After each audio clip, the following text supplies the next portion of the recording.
Hey everybody, what's going on? This is John with J.Racenstein. We're going to show you quickly how to install your battery on your backpack. First thing you need to do is remove the bottom plate. It is screwed on there with some Phillips head screws, number 2. So that's your first step.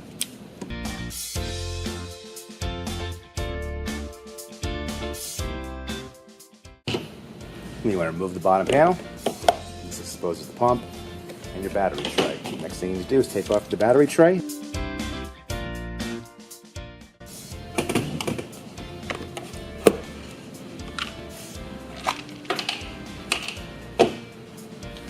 Next step will be to connect the battery with the attached terminal clips. Make sure you give yourself plenty of slack. The battery is heavy, and it will pull the clips out from the wire if you're not careful. Pretty simple connection, black to black, red to red.